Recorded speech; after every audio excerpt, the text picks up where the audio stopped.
What's up, everybody? BigSweetC here with you. Got a special little video for you. Today I want to talk about Expedition 33, Clair Obscur Expedition 33. We finished up the live streams a couple of weeks ago, a little over a week ago now, a couple of weeks ago.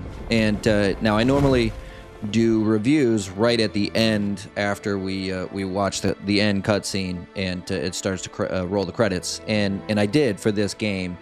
But the truth is that, like, I enjoyed the game a lot more than how it left me feeling at the end of the game. And so, knowing that there was another an alternate ending, a different way to kind of see the thing play out, and there was a whole lot of extra stuff that I hadn't done yet, hidden bosses and stuff like that, different trophies and whatnot. I wanted to give. Because I did enjoy playing it so much, I wanted to give it its full experience before I did end up giving my official review. So the one at the end of the live streams is more of my initial thoughts, my initial review, whereas this is going to be my official review after having gone through and beaten Clair and beaten Simon and gotten that bomb-ass sword for Verso. I also took out, I got all of the feet from Minoko. I took out Sprague. I took out the flying serpent, Serpethina Dina Hana Huna Hana Bina Bana, or whatever its name is. The only thing I have left to do in the game is get a character up to level 99, which will be soon enough. You know, I think my Mael character is at like 94, 95 right now. So we're close. You know, if I go into a New Game Plus, I'm sure I can bang that out fairly quickly. We did the Endless Tower, all that stuff. And so now I want to give my official review on the game, since I did enjoy playing it so much. I really wanted to experience everything before I let what kind of irked me at the end of the game be the whole thing that I remember from said game. And so I'm showing you, while I play this, while I talk about this review, I'm showing you the alternate ending, the Verso ending. That way you guys can see it, because I did the Mael ending in the live stream. And so we'll just get right into it. You know, the best thing about this game, in my opinion, by far and away, is the gameplay. The gameplay is phenomenal. It was so fun to play. The turn-based strategies, turn-based RPGs are probably my favorite genre of all time. You guys know me as a huge Final Fantasy fan. I love Chrono Trigger. I think it's the greatest game of all time. We play a lot of turn-based strategy games. We went through all the Pixel remasters for, speaking of Final Fantasy. We went through Octopath Traveler 2 recently, Dragon Quest 3. We're going to come out and we're going to play Dragon Quest 1 and 2. At some point, so you guys know that, you know, the turn-based RPG is probably the most played type of game on my channel. It's definitely one of, if not my favorite genre of games. So I enjoy turn-based RPGs to begin with, and this wasn't just a turn-based RPG. They were able to add another one of my favorite genres, the action RPG.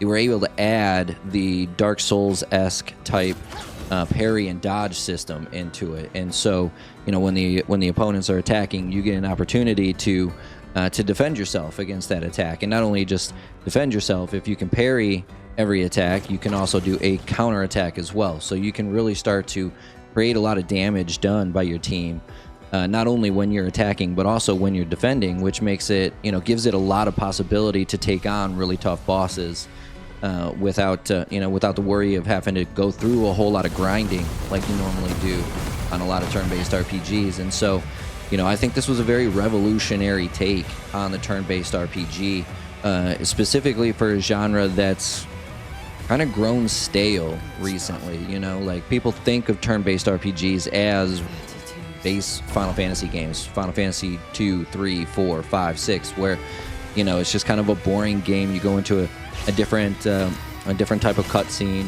and you go to the fighting scene as opposed to the in-world live-action type stuff like Dark Souls or Legend of Zelda. And so, the genre, in my opinion, I don't think is growing as much as it did, back in its highlight. And I think the fact that they were able to add in this parry system to it, I think it gives it new value, because everything else is pretty standard, you know, in terms of, you know, what you can do. You have your special attacks, you have your powerful attacks, you have your normal attacks, that kind of stuff like that, and that none of that is really all that new, except for, in my opinion, I don't remember any game adding that parry dodge system to it. I'm trying to think if I feel like maybe there was like Super Mario RPG way back in the day, right? You were able, if you were hit the button, you were able to defend yourself through an attack, but not parry it, to counterattack, or to dodge and take no damage whatsoever. You just kind of limited the amount of damage you took. So this was, you know, maybe not the first time that it's done this specific thing, but definitely the first time that I can think of that it's done it to this extent, where it's added another form of offense via defense, which I thought was very, very brilliant on the part of Sandfall Interactive, the creators of this game, and it you know, it brought new life to, again, a genre that I feel like is kind of wearing itself thin.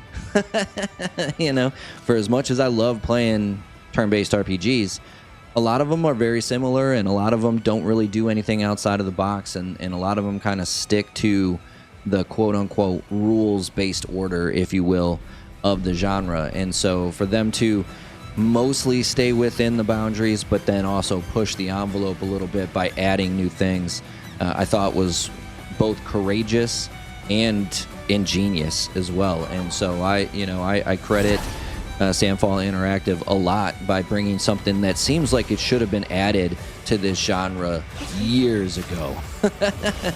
And so for them to finally go and do it is a credit to Sandfall Interactive and the creative mindset that they did have in terms of how they wanted the game to play out. Speaking of the abilities were cool. They were very unique to each character. You know, you've got Looney, who's like your essentially your magic user. They don't call it magic; it's chroma or whatever. You know, but she does all the elemental attacks. You know, earth, water, fire, ice. I guess ice and water are the same, but thunder, that kind of thing. And she's able, the way that it plays out is she's able to use fire to make ice or thunder stronger. You can use earth to make your water attack stronger. And so she's got a, you know, not only do they have these cool abilities, but they also have these unique aspects of said abilities. Sayel has the Twilight system, where she does moon and sun attacks.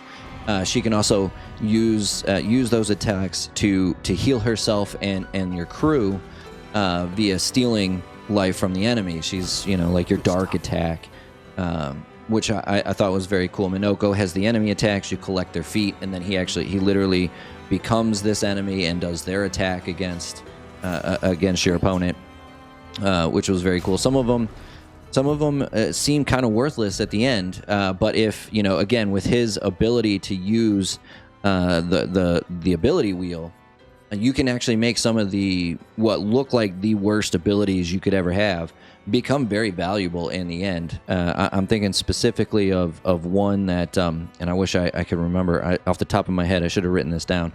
But there's one ability that doesn't do a whole lot of damage. Matter of fact, it's actually one of the weakest attacks he has. But if you do it under the agile wheel, it adds 20% to your opponent's break bar. You know, and that's another thing that they were able to add into this. You know, like it's not quite a stamina bar, but it is a break bar, right? So you do enough damage to these enemies, and then you stun them. It relaxes their defenses, and now you can start to do real damage to the enemy. Because they're stunned, they can't attack you. So again, there's a lot of flexibility in the gameplay of this to make different types of characters and make different abilities more viable as you go along, which is very unique to me. Verso and Mael have cool abilities. You know, they're mostly your damage dealers, your DPS attacks. But you know, the virtuoso stance for Mael, or the defense stance, or the offensive stance, gives it a unique way to play it out. You know, if you need somebody to, if she's the last person available, you got no revives left, and you need Mael to live, you can throw yourself, you know, you can put yourself into defense stance. You take 50% less damage. Hopefully you can kind of last out that last little bit in a fight. The Virtuoso stance gives you 200% attack bonus for anything you do, and all of a sudden you're doing, you know, you're taking a hit that would normally do 500,000 damage to 5 million. You know, like it's a very cool, like, little useful way to do it. And they all have like little unique features to put yourself into specific ways to really benefit from not only using the abilities, but getting the most out of said abilities for each character. Verso has his you know, little ranking system. Goes from I think D to S, and the higher the ranking is, the more damage he does, which is very cool. How unique they were to each character, and it really gives everybody kind of a, you know, a special feel to them, because you can then choose which kind of player you want to be. Do I want an elemental attack? Do I want a life-stealing attack? Do I just want to overpower the enemy and do as much damage as I possibly can? Very unique, cool way to go about it. And then finally, the gradient attacks. The gradient attacks are another great way to kind of just differentiate your special attacks from a normal limit break, like in Final Fantasy, right? The gradient attacks are obviously, you know, the Expedition 33 equivalent of a limit break. But you know, each character gets 3 of them. You unlock them by, you know, getting to know the character and becoming friends with said character. So it adds a reason to get to know these people and learn their backstory and come to know why they've chosen to go on this expedition, which I thought, again, was a cool way to add that to them. You know, a lot of JRPG games, a lot of turn-based RPG games, you just, as you level up, you get a new ability, and that's just how it is. And so, instead of, you know, forcing you to grind out all these abilities, they give you a reason to learn about your characters. And anybody who's, you know, again, followed me for a while knows that I'm a Final Fantasy guy. Final Fantasy has tried different ways to kind of do this as well.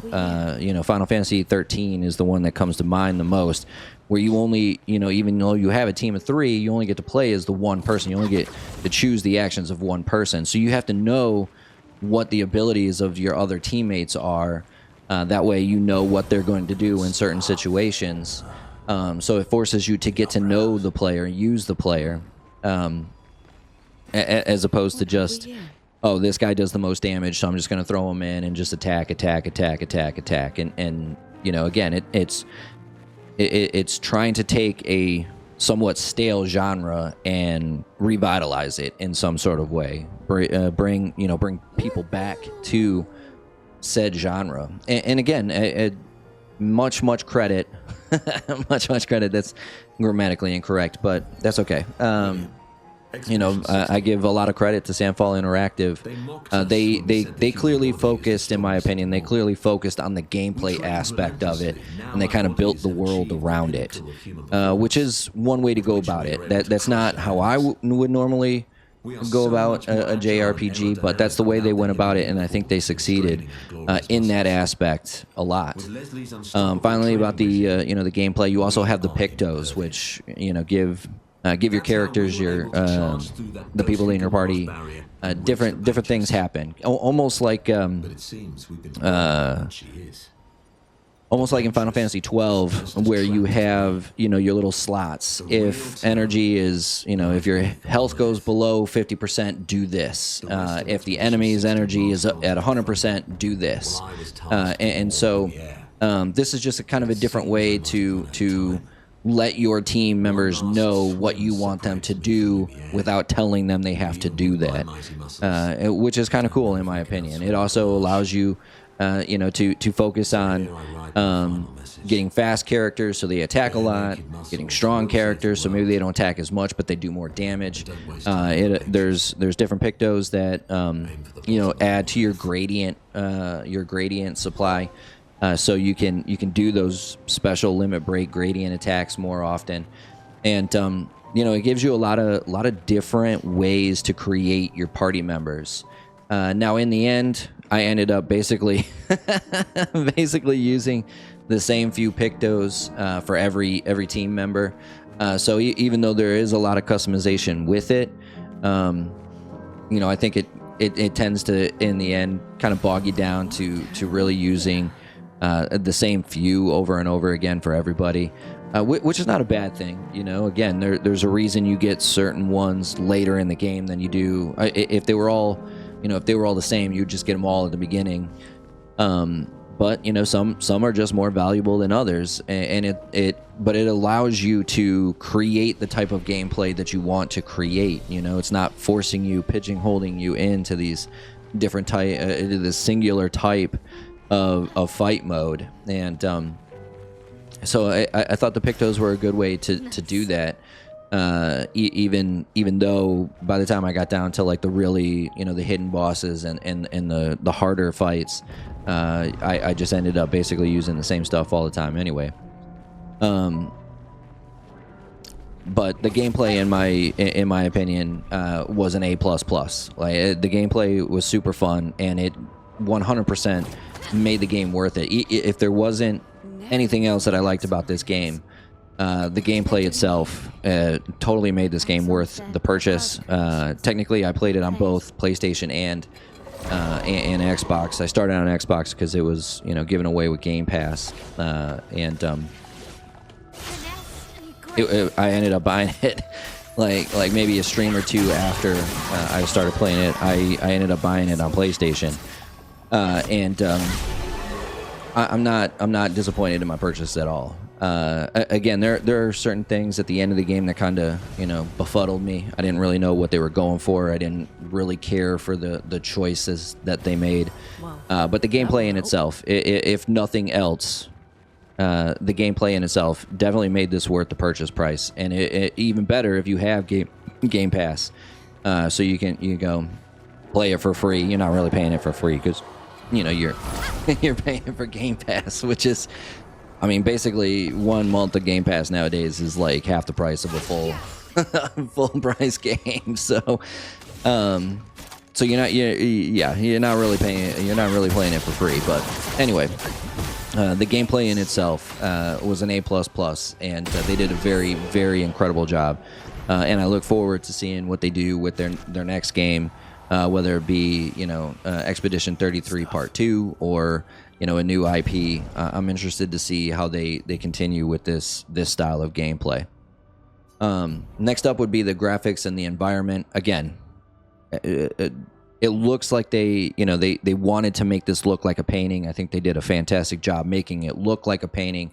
If you don't know anything about the story, you're set on this expedition to kill the Paintress. Why they call her the Paintress? It seems to be just because that's what they've always called her.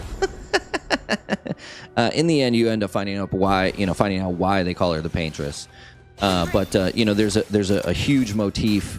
The title in itself, Clair Obscur, is a painting technique where you use lots of shadows and lots of illumination to create depth and drama in your canvas.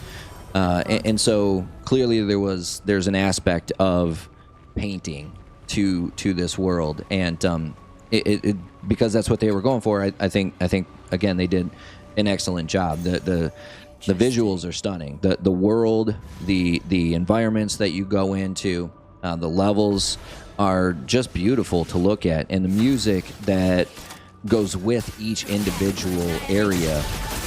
Even though I think they clearly. I can't call it copyright infringement, but they clearly used a lot of very famous music from a lot of different fantasy type movies and fantasy type stories in the game. But the music and the environment really does put you in this great world that they have created. It looks fantastic. It's one of the more beautiful games I've seen on PS5. And I say PS5 specifically because I think the graphics on PlayStation are better than they are on Xbox. I just do. I've always said that. That is something that I've believed since at least PlayStation 2. Well, I guess it would technically be PS4 because I never even had an Xbox until Xbox One, which I think the PS4, or maybe PS3, maybe PlayStation 3. I've always been a better, firmer believer in the PlayStation graphics than the Xbox graphics, but even on Xbox, I think it looks phenomenal. My biggest qualm with the environment, though, is the world map is a fairly big size. Even though you can't go all over the place, like it does eventually have like a boundary that you can't go past. Interesting. But there's a lot of empty space, and I don't mean that like it's literally there's just like desert there. No, some of it is water, some of it is mountain region, but there's a lot of area in the game that's just there, right? It just separates one level from another level, and maybe they had to do that. I'm not a coder, I've never developed a game myself, so maybe something in the coding kind of forced them to do it that way. But it just seems like it takes a really long time to get to one side of the map to the other, when there's really not a whole lot of different levels in between, And so it seems, even though it is beautiful, even though it fits the motif of Clair Obscur very well, I feel like they left a lot out, and again, maybe it's because coding, maybe it's because they're going to add more later. I know they have Sandfall has announced that they're going to come out and add at least another dungeon for there's going to be a free upgrade, free DLC, or I don't want to call it a DLC, free add-on. So there's going to be another boss and another level.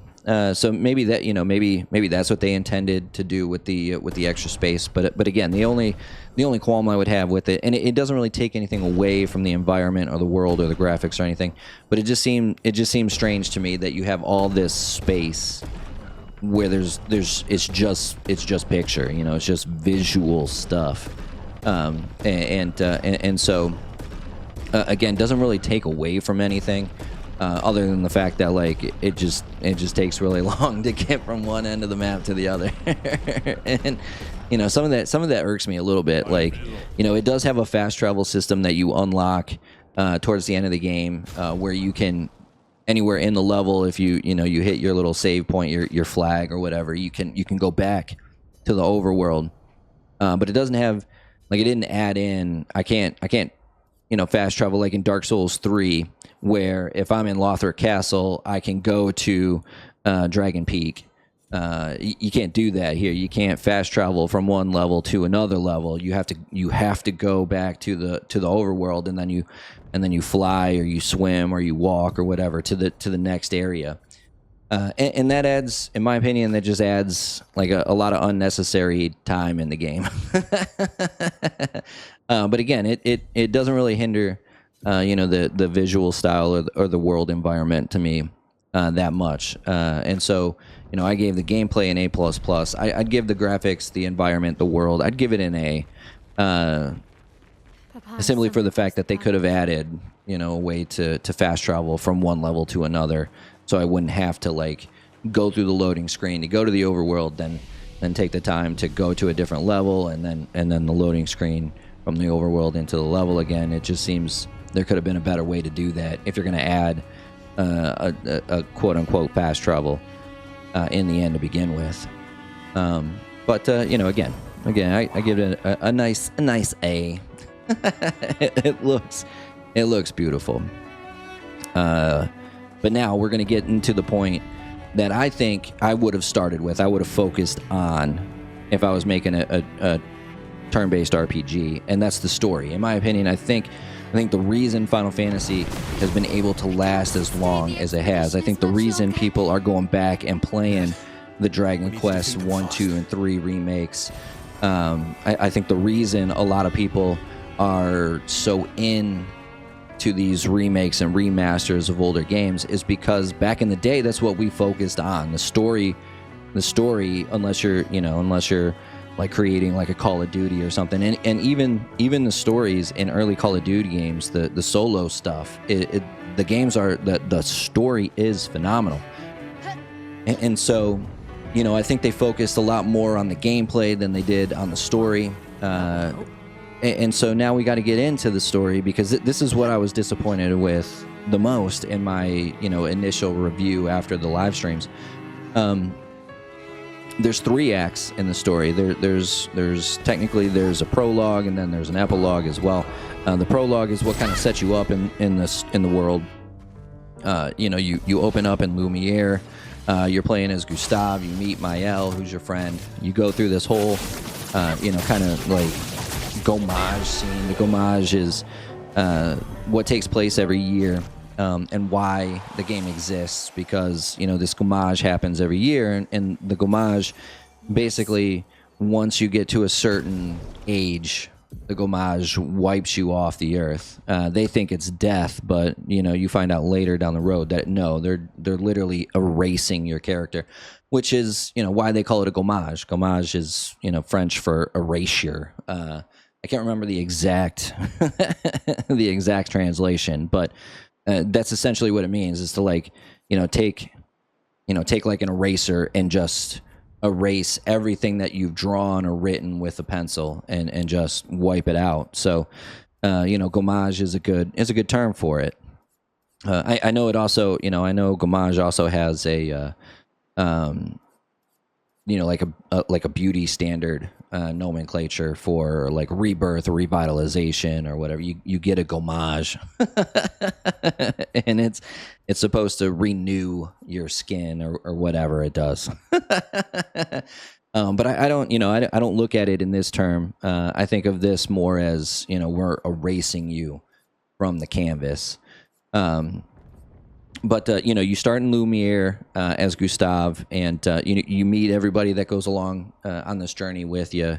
But most importantly, it sets up a great not just like the environment and the world and the characters, but also what you're striving to change in this game. So you go through the Gommage, you see Gustave sees his ex-girlfriend, the love of his life, get Gommaged, and you realize, okay, this makes sense why people are going on this journey that has happened, 67 times or something before, 50 times before, and you understand why they're willing to take the chance and be the expedition that ends this Gommage, because you watch all these people just get erased like they didn't exist to begin with, and so it sets up a good storyline, a good what's the word I'm trying to think of?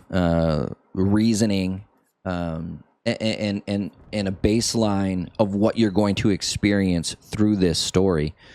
And then you go into Act 1, where the expedition takes off. And at first, there's a whole bunch of different people on your expedition. But as soon as you land in the world that you're going after the Paintress in, this tragic event happens, and 90% of your team gets wiped out by this mysterious man that nobody knows, and looks like he's an expeditioner as well, but he's betraying the expedition and everything. And so, it builds some intensity to it. It builds some mystery behind it, some intrigue to keep you on your toes as to who this guy is, and why, if he's wearing expeditioner outfits, why would he be, trying to stop us from doing what we're doing?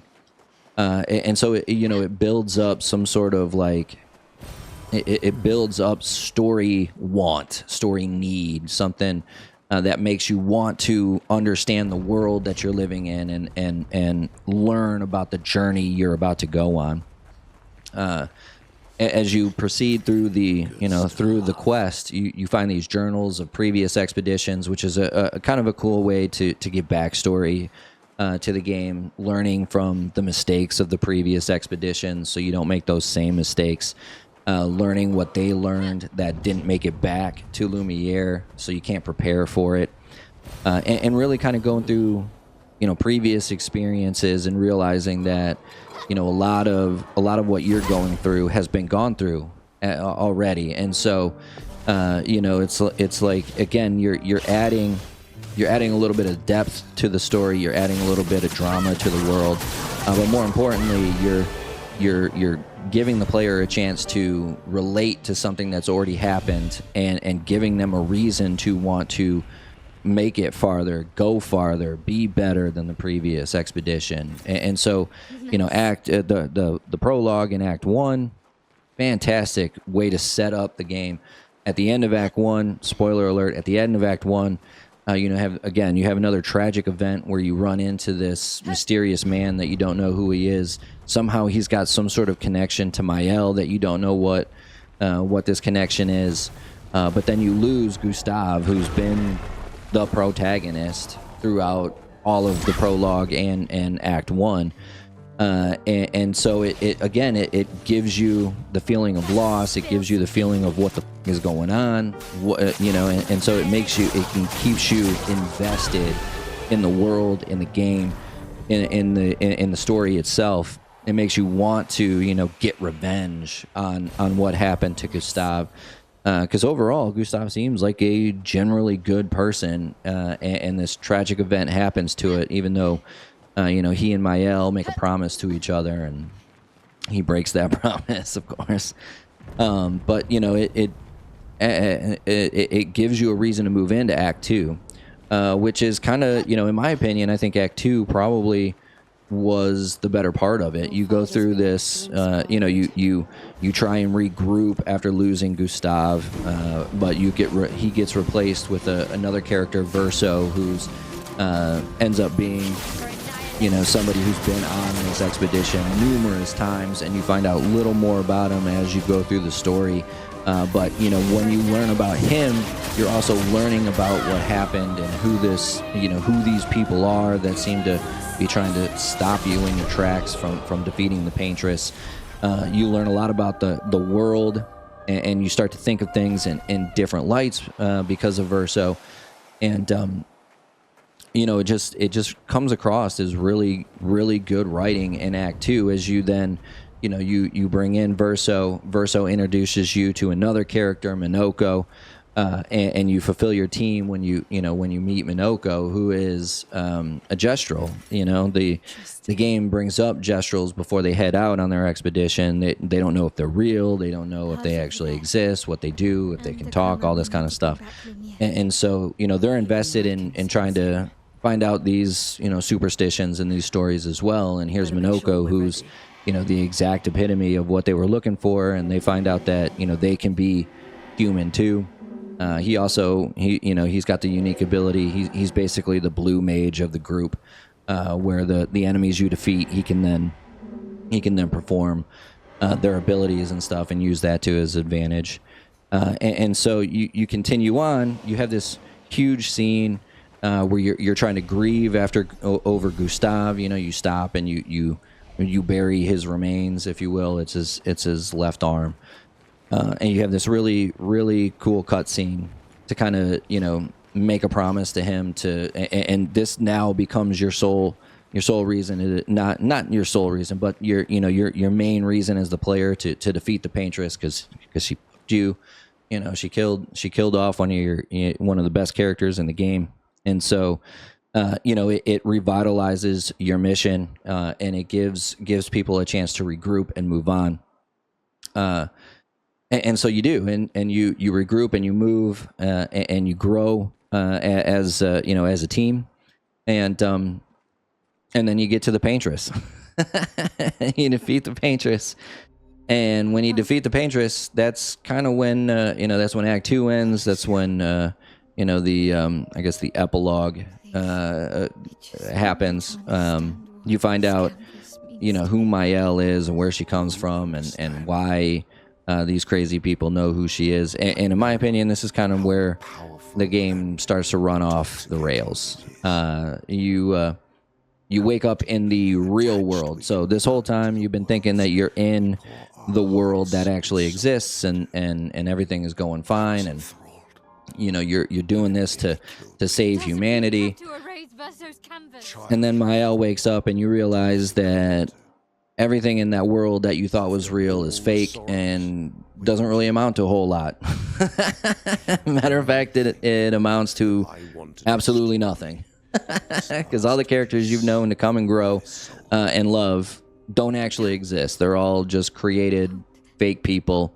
And you find out that they were created because a tragic event happened in the real world, and the mom and the dad and the daughter and the sister and all these other people can't live with the fact that this tragic moment happened. So they escape the real world and they live in this other world that they've created. So they don't have to bear the brunt of the consequences of their actions. And I agree for me. it really kills the entire purpose of your journey. It makes it worthless. It makes it worthless because now you're just fighting. You're just fighting because a bunch of fucking people can't grow the fuck up and move the fuck on. And so, maybe it's different for different people, but in real life, I have lost both my parents. Both of them I lost to cancer, even though I think my dad I actually lost to COVID more than cancer. But my mother-in-law, she passed to cancer. I tried.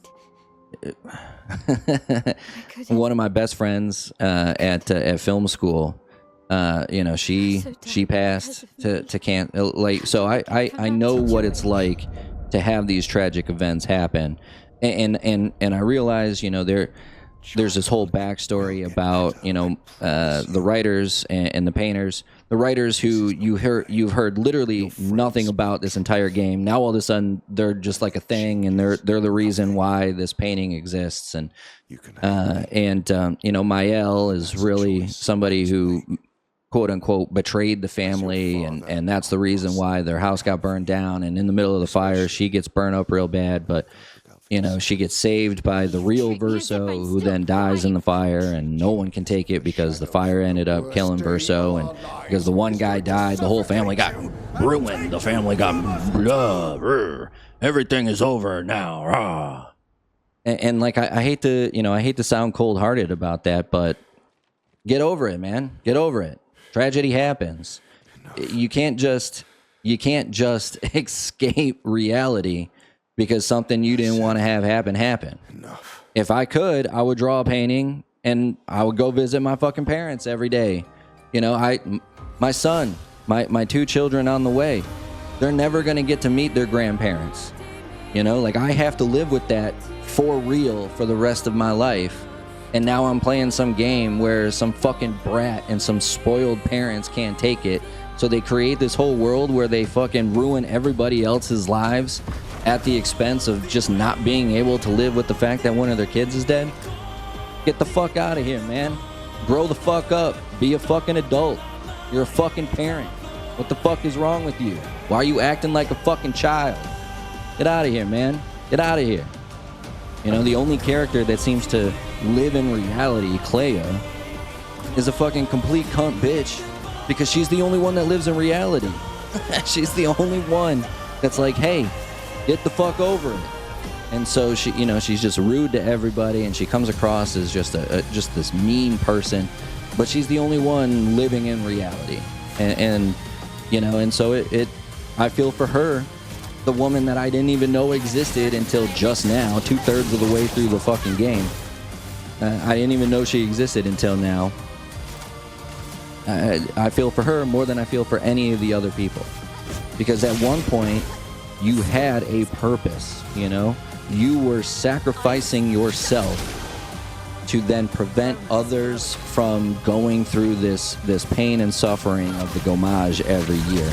And now it's all gone, because there is no such thing as the Gommage. There is no such thing as these people suffering. It's all a fake world. It's all a fake world. None of it is real. It's all fake. It's all fake. And so it means nothing. It means literally nothing.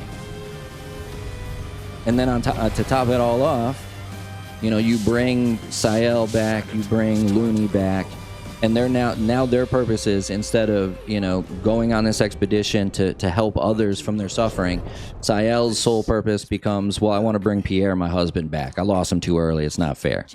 Looney's whole thing is, you know, I hate the fact that my parents used me as a backup plan, but I'm gonna be their backup plan.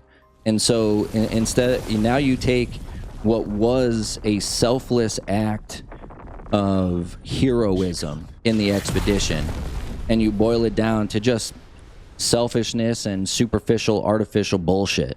That's what you did. That's what you did. That's what you did. Again, you made this whole journey worthless. You made this whole journey worthless.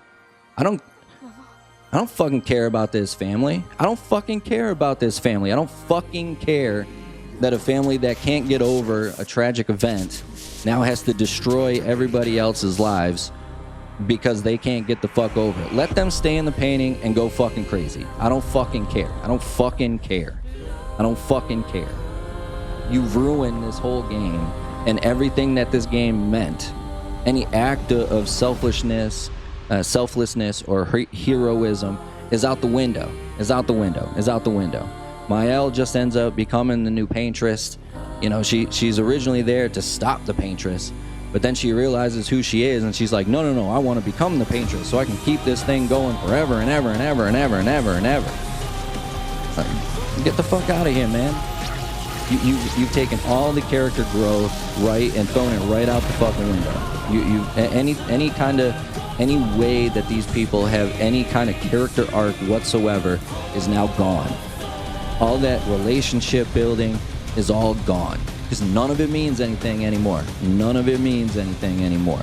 None of it means anything anymore. And so they literally just butchered everything they created in Acts 1 and 2. They just butchered it, and they act like nothing happened. I mean, you literally, you can't even, well, we'll get into it later, but there's certain things that they even missed out that would be so simple, that would just make the detail of this game so much better, that they missed out on, because they don't explain anything. Like, you can, Maëlle comes back, and now all of a sudden she can bring all these people back, but she can only bring certain people back that went on the expeditions, but not other people that went on expedition. Like, it, they literally just kind of farted out the rest of the game. They pooped it out because they needed some sort of way to finish the game. Now, I will say that the Verso ending is a lot better. So the what we're watching now, the Maëlle ending, she goes on and she ends up, forcing all of these people to go right back into the world that she wants. She doesn't give these people freedom. Verso wants to be left the fuck alone and out this painting. And she forces them to come back and play music for everybody. Like, she's probably even worse than the mom.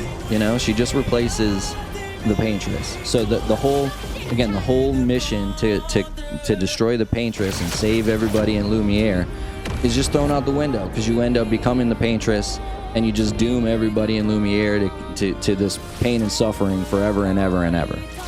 Like, it's just stupid. It's just stupid. She then brings all these people back, because that's really what it was. Everything is just to make sure that she can live out whatever life, whatever fantasy, whatever fake world she wants to live in the most selfish act in mankind history. And it's fucking terrible. Now the reason I went into her ending is because the game basically pushes you in that direction. So again, you have Gustave seems to be kind of the main character as you go through the first act of the game, and then he gets killed off and replaced with Verso, who's more like a side character, because they've set up this mystery connection between the man in black that killed everybody and Maëlle. They kind of push Verso to the side. He's more of just kind of like a backstory, this is where we need to go now type of MacGuffin character, and Maëlle then becomes the main character, and your then goal is to make her happy. And then she wakes up and she realizes that she betrayed her family. Now, does she do it on purpose? Maybe, maybe not. But you can tell that she was a naive girl in the real world, and she has this horrific thing happen to her, and so she uses the painting as a way to escape that reality. It's essentially a libtard nation's wet dream, right? I know I was born a woman, but I feel like a man, so I'm just going to pretend that I'm a man, and you're going to have to live with that, and you're going to have to call me by a man's name forever and ever and ever, even if it's not true, even if it's fake, even if it's all just made up in my head. That's what this is. That's what this is. That's what this is. That's what this is. I don't want to look like this person anymore. I don't want to sound like this person anymore. I want to be something cool. I want to be something better. I want to be somebody special. And so I'm going to live in this fantasy world forever and ever and ever, and that's just the way it's going to be. And you're going to be forced into it because I say so. Get the fuck out of here with that shit, man. Now, like I said, the ending that we're watching now, the Verso ending, is different, is better, is infinitely better, right? Verso is created by Clair to bring an end to this and get all of the family members out of the painting so they're forced to live in reality. And if you side with Verso at the end, that's what happens. He beats Mael in a one-on-one duel. He kicks her out of the painting, and after we've kicked out Mom and Dad, and then he finds the painted world's real version of Verso and tells him, hey, it's okay, you don't have to paint anymore. Now, to Sandfall's credit, it does, in the context of things, it does feel like Verso, the real Verso, is basically being forced to paint this by first Mom and then by Mael, and he doesn't want to paint anymore. And so Verso grants him his wish and tells him to stop painting, and the world, I guess, disappears. But the game itself really pushes you to side with Mael, really pushes you to side with Mael. And you have to be willing to stick to your guns. And I wasn't I was not, because I went with what I thought the game was pushing me towards. But if you stick to your guns and you really believe in what you believe, you would side with Verso. You can side with Verso, and it gives you in my opinion, the better ending. Now, it does leave the story open-ended for sequels, but there's no clear path on what you can do. Like we know there's some sort of real life war going on between the writers and the painters. But I mean, we know absolutely nothing about this real world. I find it hard to imagine that these abilities that people can use in the painting are actually abilities that you're supposed to believe they can use out in the real world. So like, what kind of story are we talking about here? What's the next one going to be? Are we going to see, my guess is we're probably going to see up to the point that the fire happens, so it'll be more like a prequel than a sequel. But like, you just made up a world, and then you made up another world that trumps everything that we've known to love and know and love about the first world. And so again, the story to me, and I've said this multiple times, the story to me feels like a pretentious. It feels like a pretentious libtard's wet dream. That's what it feels like to me. It's meant to, make you feel like everybody should be safe and everybody should be free to live however they want, to the extent where you can literally live in a fake world and everybody just has to abide by your rules in this fake world, no matter what you say. Which makes sense, considering Sandfall is a French company, and they're run by a guy who was, groomed by a pedophile who is probably a man and pretends to be a woman. So it makes sense that the French would make a game like this to me. But the irony is, again, Clair Obscur. Clair Obscur is a painting term for using shadows and illumination to show depth and drama and at the end of the story, you eliminate all the depth and all the drama. But, you know, Expedition 33, the number 33 is also a significant number, specifically in the spiritual world. You know, it's essentially the number that represents Christ's consciousness, right? It's a term of enlightenment. It's a term of personal growth. And none of that happens. None of that happens. None of that happens. None of these people have any growth whatsoever. And any growth that they did have gets immediately replaced by their selfishness and their inherent need to make themselves happy at no matter what the cost. And so, you know, it's a crazy name for a game that literally tells you, don't believe in any of this. But I digress. You know, either way, it is a great game. And I said earlier, this is 100% worth playing. But they missed out on a lot of things. You know, like you know, I keep talking about Gustav. I talked about there was a whole cutscene where you made like a gravesite for him. And then you know, you find out that you can bring these people back. So the first thing that I did was I went to where Gustav died. Nothing there. Nothing happened. No cutscene. No, oh man, there's not enough chroma left to bring this guy back. So I was like, okay, well then, you know, we'll go check the gravesite, you know, because we know we buried the arm there at least. And you go back to where you have the gravesite. You have this whole cutscene. The whole reason this game even takes you in to this direction is to do this funeral. And then you go back there and the gravesite's gone. Like there's just nothing that represents anything. Like everything that you saw in the cutscene, it has been taken out of the game. So again, what makes a good game great and a great game a masterpiece is the attention to detail. And if your developers don't even have the wherewithal or the lack of a better word, the want to pay attention to the details, you're not going to make a great game. You're not going to make a great game. You're not. I'm so disappointed that after all of this stuff, you know, and they give no reason whatsoever. They give no reason whatsoever. They say, oh, well, Dad has all the chroma. Well, then how the fuck were you able to bring back every one of these other fucking expeditioners?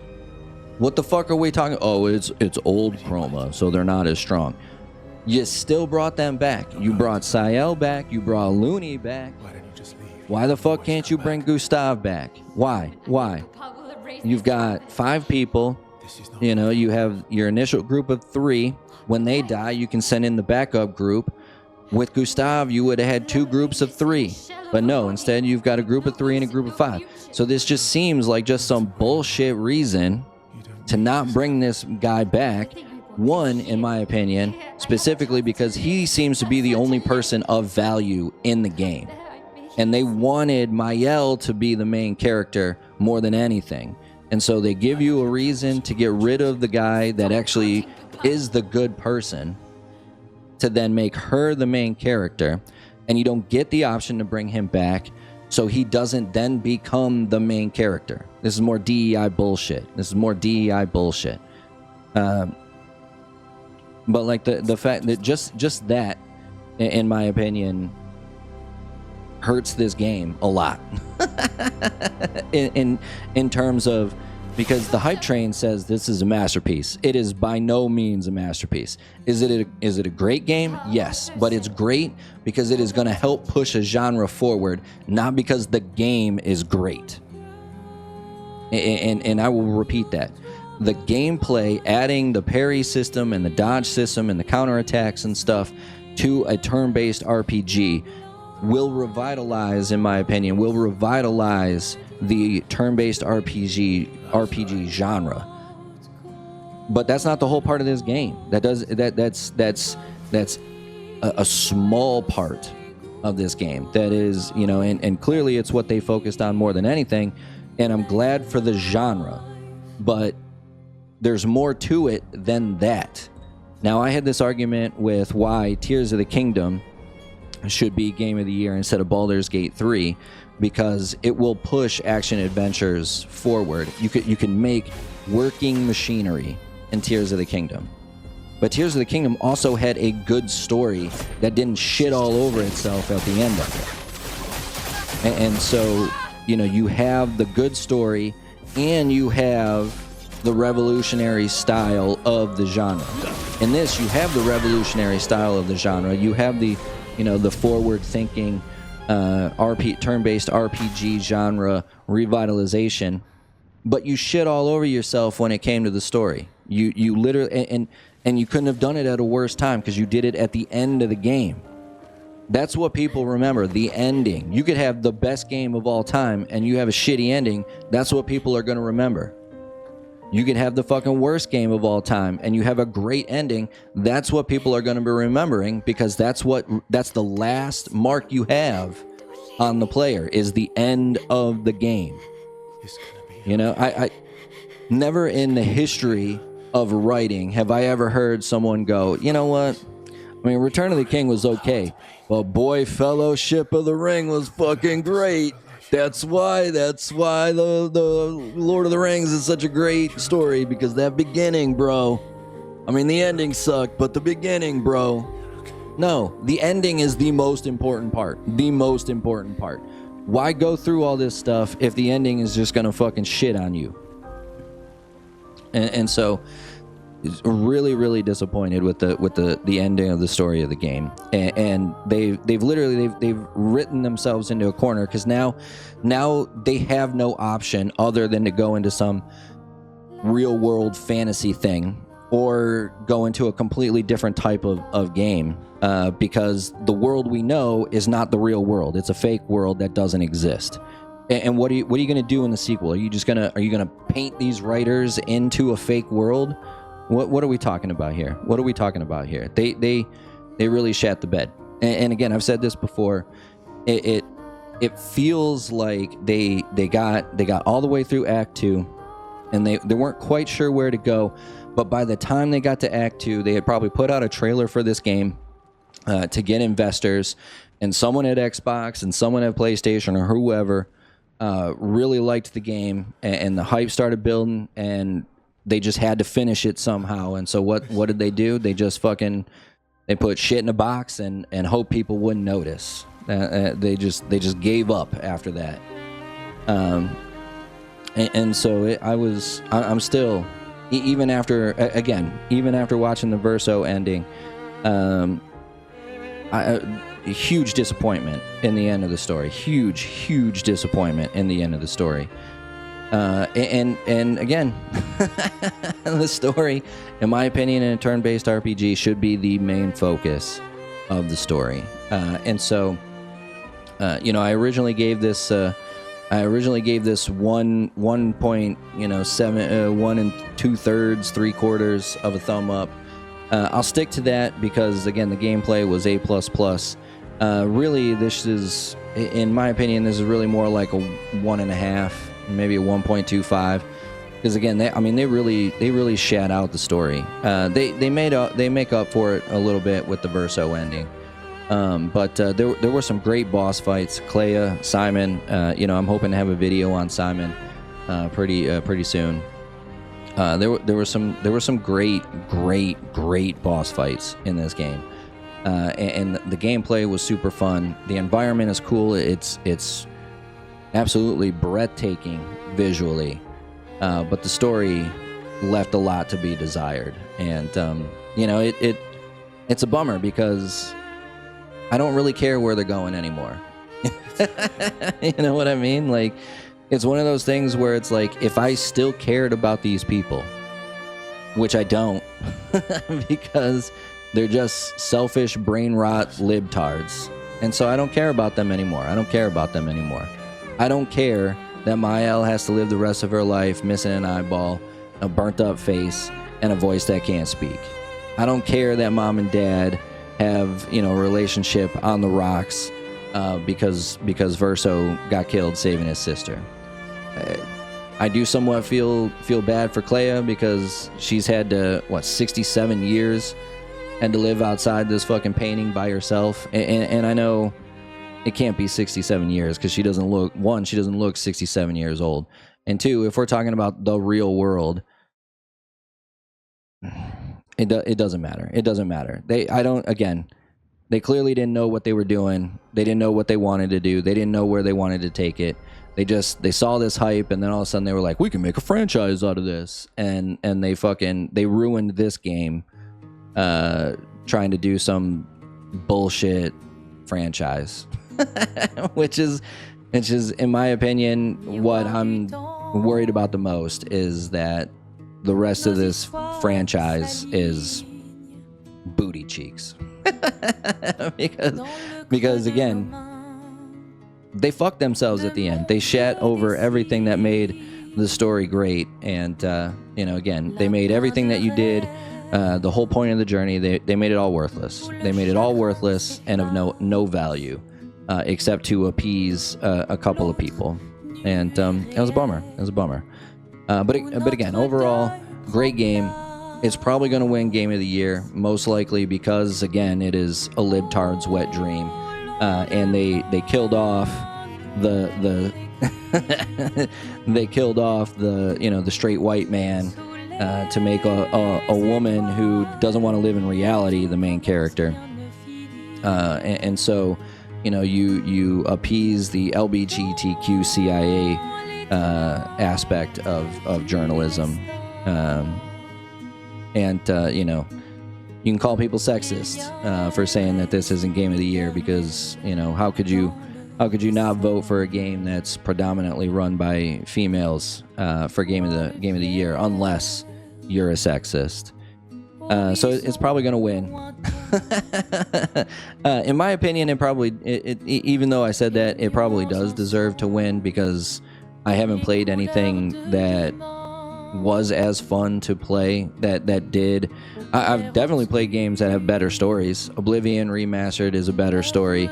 Octopath Traveler 2 is a better story. Silent Hill 2 remake is a better story. We played a lot of better stories than this, but I wouldn't say either one of those were more fun to play for me than this. So that's why I'm giving it the 1.75. 1 3/4 thumbs up, as opposed to the 1.5. Definitely worth the price, specifically for the gameplay alone. But I'm not calling this a masterpiece. Major shout out to Rowdy D and Scavenger for convincing me to play this game. I'm glad I did.